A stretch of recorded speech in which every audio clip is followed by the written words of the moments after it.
today we have Ranger Allison Powell from the James A. Garfield National Historic Site to present A Slave No More, about 2 narratives of emancipation. And so with that, I turn it over to you, Allison. Okay, great. Thanks, Amber, and hello, everybody. I am Allison Powell, and even though my little title says Ranger Powell, if you want to address me or have a question, please call me Allison. We use Zoom with the school kids, and that's how my name was set up, and I don't know how to fix it. So please do not feel like you have to address me as Ranger Powell. You don't have to do that. The program I'm presenting today actually began with a ranger who you may have seen on these calls and definitely in person before, and that's Joan Kapsch. Ranger Joan started this program a year or 2 ago. Unfortunately, due to the pandemic, she was unable to present it in 2020. I think it was scheduled for the spring, and she has since retired. So I took over the parts of the program she started and kind of ran with it. So I'd like to acknowledge and honor her. And Joan, I hope wherever you are, you're enjoying your time off. So we're going to be talking about this book, A Slave No More, which was written by David Blight. He's very involved with the National Park Service as well. But these are 2 slave narratives that he goes into great detail about.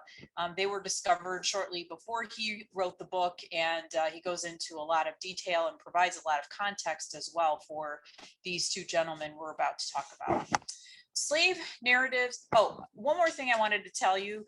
There are a few graphic depictions of what these men saw and what they wrote in their narratives. So I think there's too many, and I may forget to warn you before each one, but in general, you may just want to be aware if you have a light stomach, or maybe don't want to hear some of those things. We will be having a couple tense moments where we're reading about some very difficult circumstances. So I just wanted to point that out. All right, with that said, slave narratives are extremely rare, especially first-person accounts. In 2007, Civil War historian David Blight published 2 recently discovered memoirs of men who escaped to freedom during the war. While the 2 accounts were written many years after the Civil War ended, they could be written because both John Washington and Wallace Turnage, the subjects of this book, somehow learned to read and write in the antebellum South. Both Washington and Turnage strove to recreate the one piece of their experience they deemed worth telling. These narratives provide unfiltered access to the process and the omens of emancipation. In their own ways, their own personal ways, Washington and Turnage are saying, here is who I am, here is how I achieved freedom, and here is what it means to me. In this case, we have the rare opportunity to look at 2 unedited and authentic ex-slave voices, remembering and recording the events that forged their liberation. Washington knew not only his mother, but also his grandmother, Molly, who was owned by Thomas and Catherine Ware. Molly had a total of 8 children. Sarah was the oldest. Sarah was John Washington's mom. In 1840, Sarah was hired out to a farm 35 miles west of Fredericksburg, where John, who was 2 years old at the time, spent his next 8 years. During that time, Sarah had 4 more children, father or fathers unknown. John Washington had the gift of literacy. He was taught to read and write by Sarah, who he lived with or close to into his teenage years. In the antebellum South, it's estimated that only 10% of enslaved people were literate. Through John's own words, he shares his emancipation story. When John was about 10 years old, the planter that he was enslaved by apparently went bankrupt. Not only were his slaves sold, but so were the farm, stock, and farming implements. John, his mother, and his 4 siblings were sent back to Fredericksburg. Soon thereafter, John writes, my mother was sent to live to herself. That is to earn her own and 4 little children and living without any help from our owners, except Dr. Bill's. I was kept at the house of the old mistress all day to run errands and wait on the table or anything else that I could do. When John was about 12, his mother and younger siblings were hired out again to a farmer in Staunton, Virginia.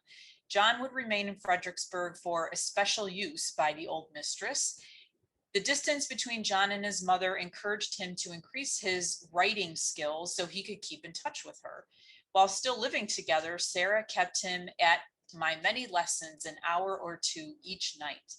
When he was away from her, John found books and magazines around the warehouse and made use of them. John's story continues in his own words. January 1st, 1859, I was hired to William T. Hart next door, where I had to drive horses, attend a cow, help in the garden, and everything else like work. My opportunity to make money for myself was increased tenfold. January 1st of 1860, I went to live with Messrs. Alexander and Gibbs, tobacco manufacturers, where I, in a month or two, learned the art of preparing tobacco for the mill. All the work we could do over the task we got paid for, which was our own money, not our masters in this way. Some of us could make $3 or $4 extra in a week. On January 1st of 1861, I was sent to Richmond, Virginia to be hired out. I was hired to one Zitelli, an eating saloon keeper, and there were no liquors kept there. I was living there when the Southern slaveholders in open rebellion fired on Fort Sumter. Little did they then think that they were firing the death knell of slavery, and little did I think that my deliverance was so near at hand. It was not uncommon for slave owners to hire his or her slaves out to other places to make a little extra money without having to spend that much money putting into the care of their slaves. In January of 1862, John returned to Fredericksburg to hire out at a local hotel called the Shakespeare House. On January 3rd, he married Annie Gordon, a free Black girl he had met 9 years earlier. James was no doubt torn, more so than slaves who worked in the Deep South. He mixed and mingled with whites and free Blacks in town as he ran errands for his mistress and saw how his life could be as a free man.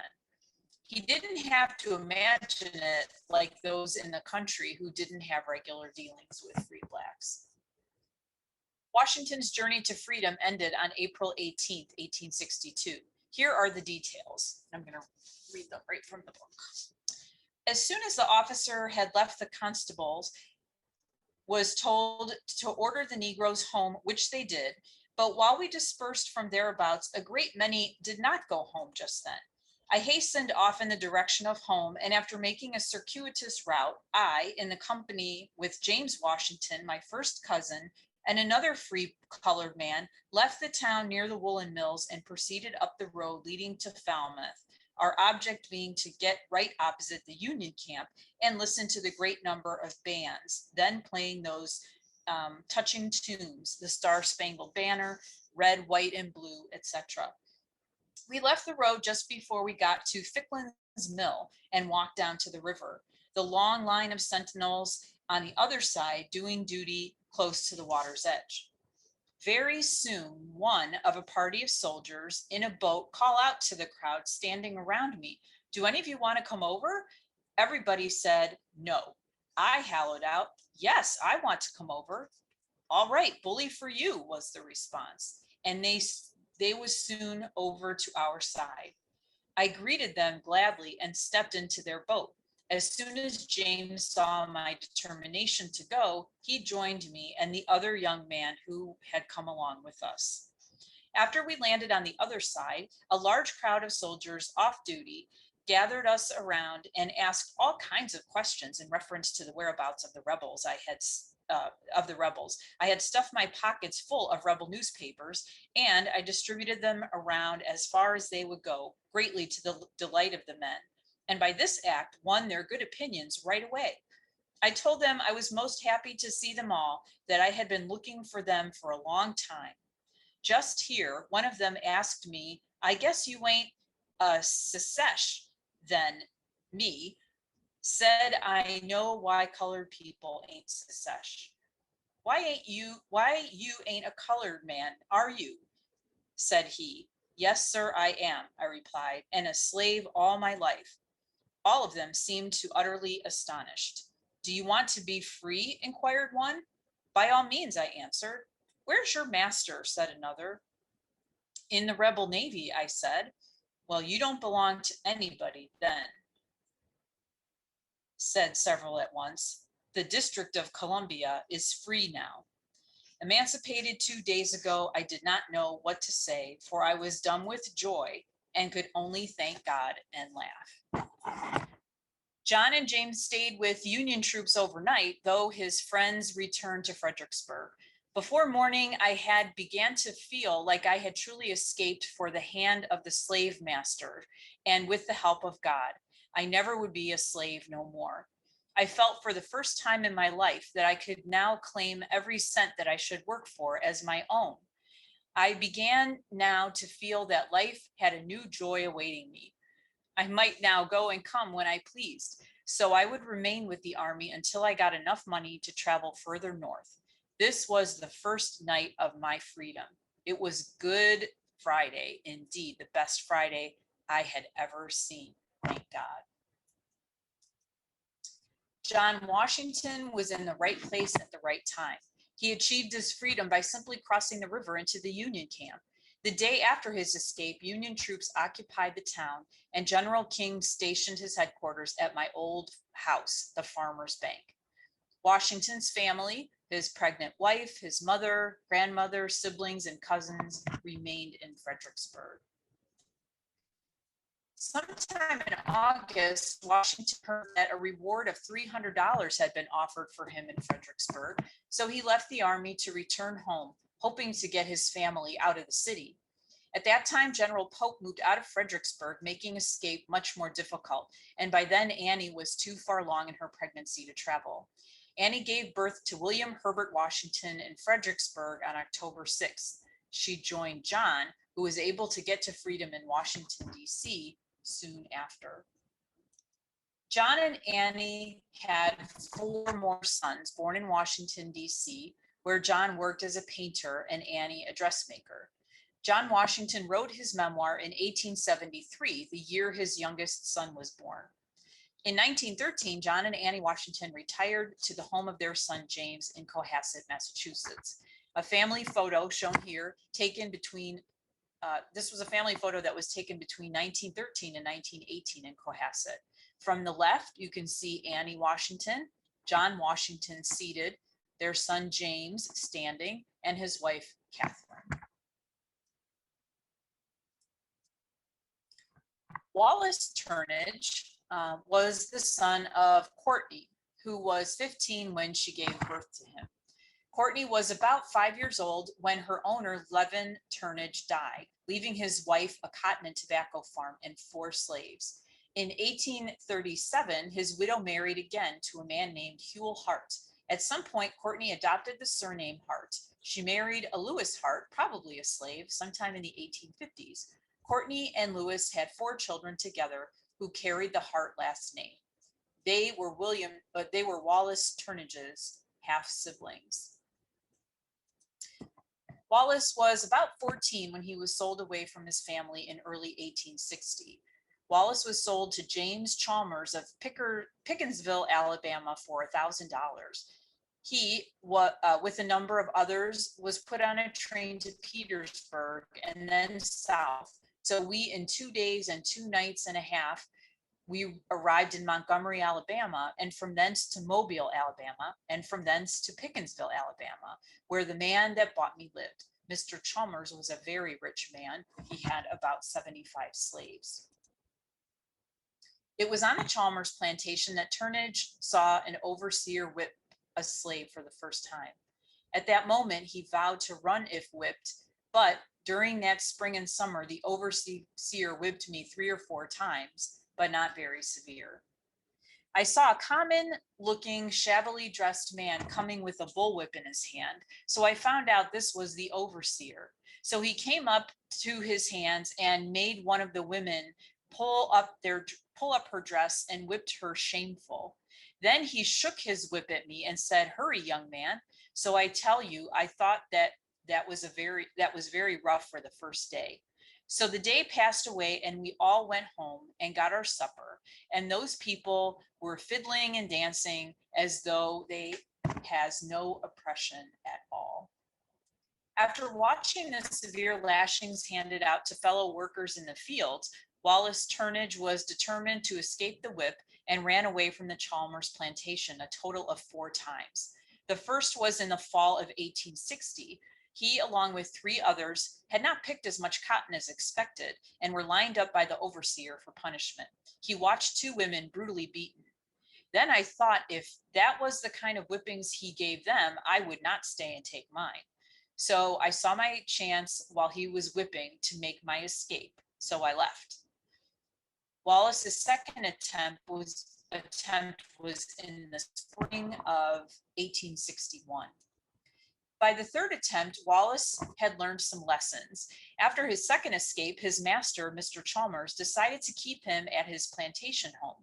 It was thought among the people down in that part of the country that if a servant would run away from his overseer, he would not run away from his master. But I soon showed Mr. Chalmers that I would run away again from him as soon as I would run away from the overseer.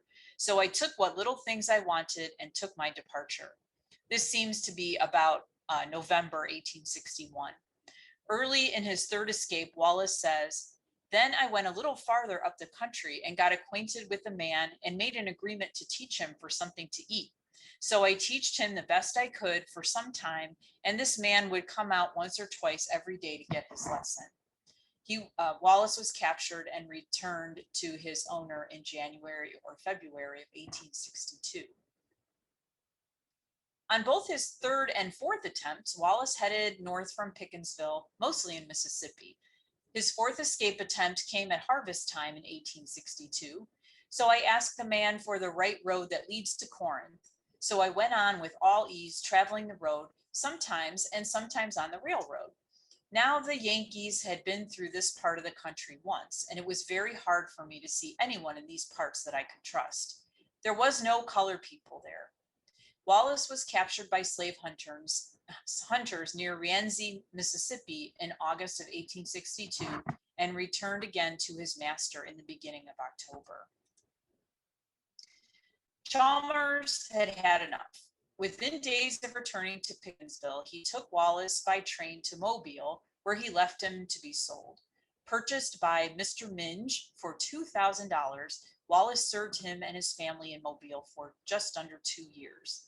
So long about the latter part of August, these was about 12,000 rebel soldiers in Mobile, being that they had not a lot of fighting going on. Now, this was August of 1864, and this is when Wallace decided to run again. So I got through the breastwork safe. Then I took a woods course through Cedar Point, Alabama, which is on Grant's Pass, opposite Dauphin Island. But I tell you that I had a hard time before I got there. About this time, I could see the warships of the Union lying way off in the pass and in Mobile Bay, but there was betwixt me and them a dreadful looking river called Foul River and a rebel picket line to cross. And that was not an easy thing to do. Now, as I come so near being caught, I resolved that I would try to get from that side of the river. It was death to go back and it was death to stay there, and freedom was before me. It could only be death to go forward if I was caught, and freedom if I escaped. Though I had got that far, yet I was not safe, and it was death if I was caught there. The Lord had brought me that far. I believed he would carry me farther. Turnage made it to the Union camp after 6 soldiers picked him up from a leaky boat that miraculously appeared on a shore and took him to their shores and freedom. Turnage recalls, The next morning I was up early and took a look at the rebels' country with a thankful heart to think that I had made my escape to safety after such a long struggle and had obtained that freedom which I desired so long. I now dreaded the gun, the handcuffs and pistols no more, nor the blowing of the horns and the running of the hounds, or the threats of death from the rebels' authority. I could now speak my opinion to men of all grades and colors, and no one to question my right to speak. Wallace Turnage stayed with the Union Army as a cook until the end of the war. There is some evidence that he was with the Maryland Regiment until it mustered out in Baltimore on September 7th of 1865. From Baltimore, he was able to reconnect with his mother, Courtney, and 5 half-brothers and sisters in Spring Hill, North Carolina. He eventually was able to bring them north to live with him in New York City. Wallace moved from the city probably in 1869. By then, he had married and widowed. He switched jobs repeatedly from waiter to janitor to globe man, blowing glass globes for street lamps. He married Sarah Elizabeth Bird in 1875. The couple had 7 children. Although he continued to work in New York City, Turnage moved his family across the Hudson to Jersey City, New Jersey in 1879. Shortly after Sarah's death in 1889, Wallace married a 3rd time. Wallace Turnage himself died October 4th of 1916 at the age of 70. He is buried beside Sarah and the 4 children who died long before him. He is remembered not only through the words of his narrative, but also on this historical marker on the African American Heritage Trail of Mobile, Alabama. So we're going to switch gears a little bit and examine these 2 slave narratives from a literary perspective. The autobiographical narratives of former slaves comprises one of the most extensive and influential traditions in African American literature and culture. Until the Depression era, slave narratives outnumbered novels written by African Americans. In the late 18th and early 19th centuries, slave narratives were an important means of opening a dialogue between Blacks and whites about slavery and freedom. The most influential slave narratives of the antebellum era were designed to enlighten white readers about both the realities of slavery as an institution and the humanity of Black people as individuals deserving of full human rights.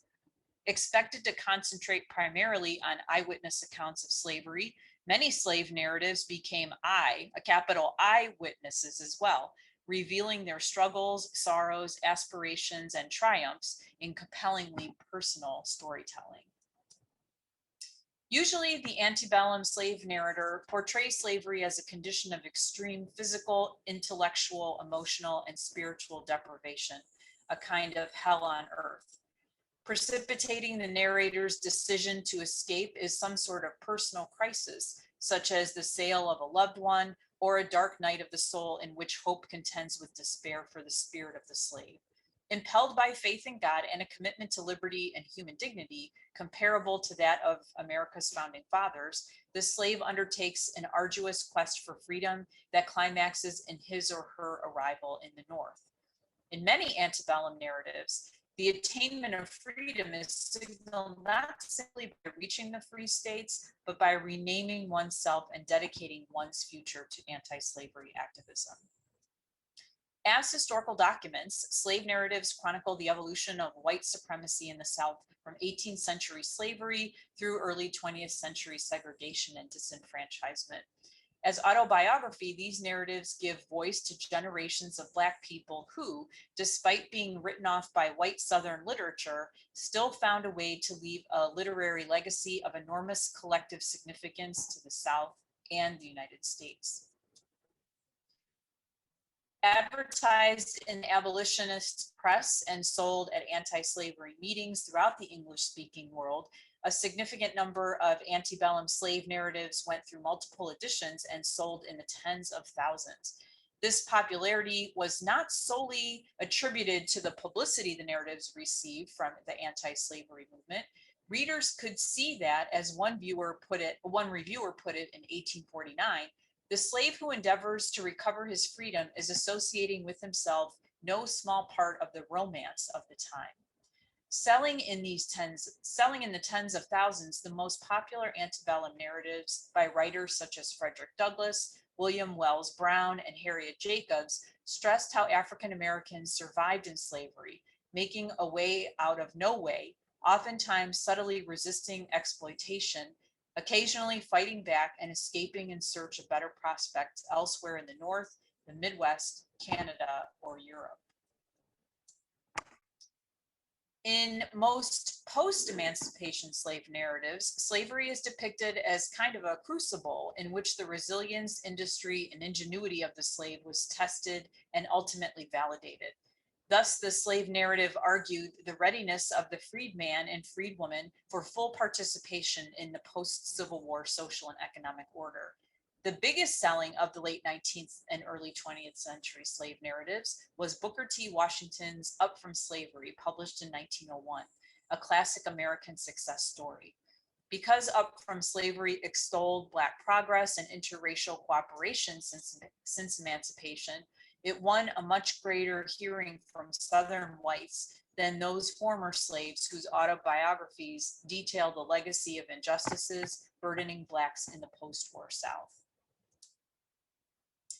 While each autobiography, memoir, or narrative written by a person who experienced American slavery is extremely personal, readers can't fail to notice certain patterns and traditions found in such works.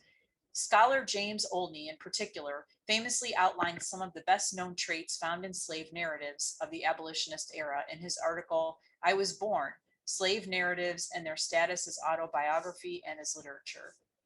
There, Olney creates a list of almost 20 characteristics that emerged from the slave narrative genre. So for the next few minutes, what we're going to do is take some of these components that Olney identified and match them against the works of Washington and Turnage to see if those two narratives follow the typical pattern. And this is where we get kind of graphic with some of the descriptions, because I'm going to be using their own words in the next couple slides. So the first components of a slave narrative is a title page that includes the claim as an integral part of the title. So written by himself or some close variant, written from a statement of facts made by himself, written by a friend as related to him by Brother Jones. Washington's narrative starts with, "When at this time of my life, I look back to that time." And Turnage says, "I undertook to write these few stages some time ago." So they're establishing themselves as the author of their own work. Another component is a handful of testimonies and or one or more prefaces or introductions written by either a white abolitionist friend of the narrator, Olney suggests William Lloyd Garrison, Wendell Phillips, or others, or by a white editor or author actually responsible for the text, John Greenleaf Whittier, David Wilson as examples. In these prefaces, the reader is told that the narrative is a plain, unvarnished tale, and that nothing has been set down in malice, nothing exaggerated, nothing drawn from the imagination. Indeed, the tale, it is claimed, understates the horrors of slavery. It's interesting here because David Blight provides the testimonials in his half of the book, and a majority of his text is him actually providing provenance for both Washington and Turnage's stories. They don't themselves strongly establish as much as David Blight does their authority, even though we know that the stories came from them. Turnage makes the claim himself that nothing has been set down in malice. In his introduction, he says, "I do not mean to speak disparagingly of those who sold me, nor of those who bought me." And at the end, he says, "Don't take it for a novel, nor a fable, but a reality of facts." Another component is a first sentence beginning, "I was born," and then specifying a place, but not a date of birth, which of course was often unknown. So Washington's first line starts with, "I was born a slave." Turnage's narrative starts in 1860 when he's an adolescent, And his first sentence is, in the year of 1860, I was carried to Richmond, Virginia, and sold to a man by the name of Hector Davis. Slave narratives include a sketchy account of parentage, often involving a white father. Washington says, I was born a slave to one Thomas P. Ware Sr., who I never had the pleasure of knowing. I suppose it would be a doubtful pleasure, as he died before I was born. When I was about 2 years of age, my mother, also a slave, was sold too. Turnage said, in Turnage's account, we hear of his mother early in the story when Turnage is sold for the first time under the false pretense that he can come and see his mother whenever he wanted to. His father was the brother of the woman who sold him away from his mother. We can assume that, yes, he was white. Included are descriptions of a cruel master, mistress, or overseer, details of first observed whipping, and numerous subsequent whippings, with women very frequently the victims. Now, Washington's narrative does not mention he himself being the victim of any violence from his masters or owners. So he had more observational experience in this respect. He mentions witnessing his first chattel of slaves. My first great sorry was caused by seeing one morning a number of the plantation hands formed into a line with little bundles strapped on their backs, men, women, and children, and all marched off to be sold south, away from all that was near and dear to them. Parents, wives, husbands, and children, all separated one from another, perhaps never to meet again on earth. I shall never forget the weeping that morning among those that were left behind, each one expecting to go next. Turnage experienced violence personally many times, and he also witnessed violence among the people that he worked with. Turnage writes early in his narrative that he observed a woman being beaten. I cast my eyes down the field and I saw a common looking, shabbily dressed man coming with a bullwhip in his hand. So I found out that this was the overseer. He come to put his hands and made one of the women pull up her dress and whipped her shameful. In another instance, he describes that the overseer made one of the women lay down and pulled her clothes over her head and made the other woman hold her and her clothes over her head. He gave that woman about 200 lashes, and I thought that was enough, except he was going to kill her. Another component of slave narratives are accounts of one extraordinarily strong, hardworking slave, often described as pure African, who refuses to be whipped because there is no reason for it. This does not appear in Washington's narrative.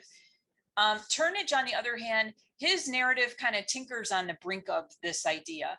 He describes several instances of being whipped, perhaps well-deserved because he did describe an act of defiant behavior in the Punisher's eyes. But Turnage himself is the extraordinarily strong slave in his narrative. He believes that he can refuse to be whipped because he has his mind set on freedom and cannot be broken. His young age, he was a teenager when he encountered his first beating, may have given him that sense of invulnerability that many youth have. Unfortunately, he was the victim of the lash on several occasions. He writes, Mr. Scoggin thought that he would break me from running away. He whipped me once during that time with his walking stick. He hurt me very much. But Turnage ran away 3 more times after that, demonstrating his strong will. Another component is record of barriers raised against slave literacy and the overwhelming difficulties encountered in learning to read and write. Washington enjoys a higher degree of literacy because he works among the family in their house in a town. He's not on a plantation or a farm, and he's not subject to the fields. His mother teaches him how to write and read, though it is forbidden. He says, at about 4 years of age, mother learned me the alphabet from the New York Primer. I was kept at my lessons an hour or 2 each night by my mother. In the homes Washington served in, he was exposed to books and writing. As he cleans one of the bedrooms, he sees a copy of Harper's New Monthly magazine, and he uses, and Washington writes, he used to take much pleasure in reading it, reading the short stories, which soon induced me to look for the book with lively interest each month. So it was a monthly publication that he looked forward to reading. Washington does acknowledge the danger of his literacy skills, for it positively forbidden by law to teach a Negro to write. So I had to fall back on my own resources. And a consequence of no formal instruction, but never having had a regular course of spelling taught me, I am in consequence very deficient in every branch of a common education. So those who may be tempted to read these pages may, I'm sorry, I can't read the word that he wrote here. He's using his own spelling, but okay, I think it's possibly. So those who may be tempted to read these pages may possibly learn for the first time the disadvantages of slavery with some of its attending evils. In November of 1861, when Wallace Turnage was making his third escape attempt, he wrote, "I got acquainted with a man and made an agreement to teach him for something to eat. So I teached the best I could for some time, and this man would come out once or twice every day to get his lessons. But after a while, some of the other colored people saw me there, and they made so much noise about it that my friend told me I would have to leave, for he was afraid I would be caught."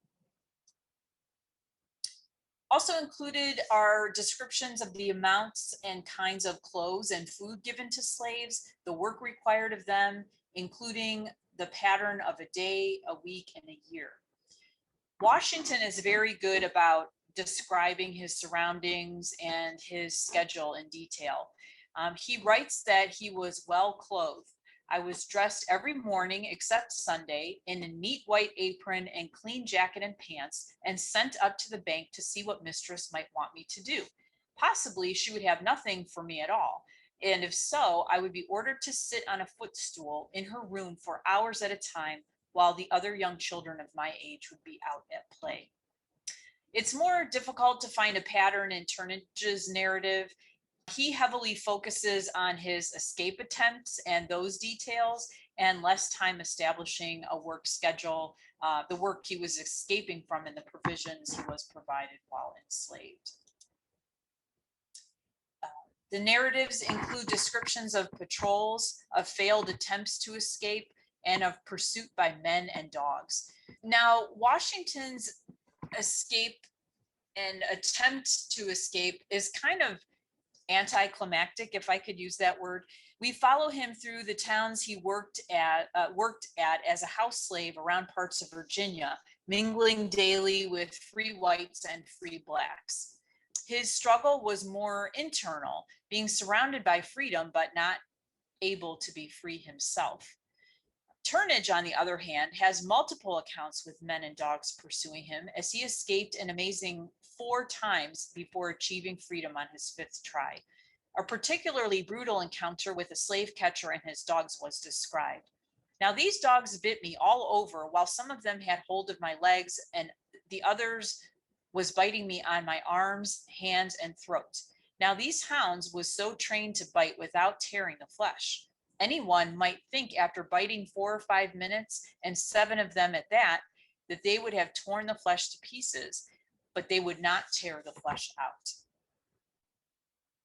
The narratives include descriptions of successful attempts to escape, lying by during the day or hiding, traveling by night, guided by the North Star, in some cases, reception in a free state by maybe Quakers who offer a lavish breakfast, and much genial thee-thou conversation.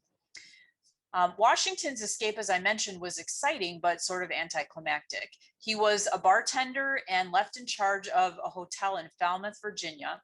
As the Union advanced into the area, the Southern owners gave him the keys and a roll of money to pay the help, and they fled. After payment was rendered, Washington treated everyone to a few rounds. They sang, and everyone left as he locked up. They headed toward the Union Army on the other side of the river.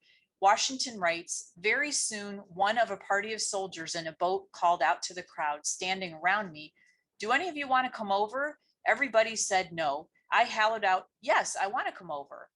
And we've read that that excerpt before. Washington was greeted on the boat by the Union soldiers and brought to shore in the District of Columbia, and he was then free. Turnage, on the other hand, he had a harder go at freedom. The success of his last attempt, which I mentioned was his fifth, is described in detail.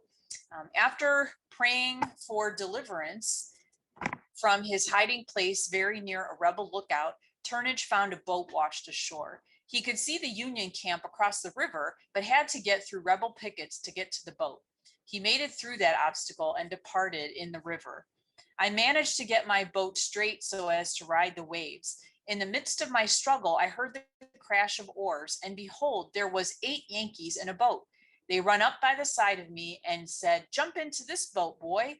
And in the midst of the motion of their oars, I jumped into their boat, and my boat turned bottom upward just as soon as I had vacated it. Both men have similar accounts once they cross the water to Union territory. They are given something to eat, and after determining where they came from, they are asked to share details about what was happening there. The soldiers seemed almost as starved for information as Washington and Turnage were for freedom. The slave narratives usually include a reflection on slavery, but in Washington and Turnage's accounts, they were very brief. Washington's narrative basically ends when he reunites with his wife, newborn son, grandmother, aunt, and her children. He gets a job at a bottling factory, and his narrative abruptly ends there. It was very a matter of fact and not very reflective. Turnage offers his reflection right in his opening paragraph when he writes, "Though I had seen a hard time, it had a tendency to make a man of me." And that's really it. The last sort of convention of the slave narrative is a slave writing that he takes a new last name. He or she takes a new last name, frequently one suggested by a white abolitionist, to accord with a new social identity as a free man, but retention of his first name as a mark of continuity of individual identity. In this case, both Wallace Turnage and James Washington kept their full names. As free men, both Washington and Turnage continued their struggles. Washington's family has been described as middle class, and Turnage working poor. They also worked in a society that, even though they were free, were unaccepting of that freedom. Despite these challenges, they used their ability to write and were able to share their memories in writing with their families. And it turns out those memoirs became a gift to us all.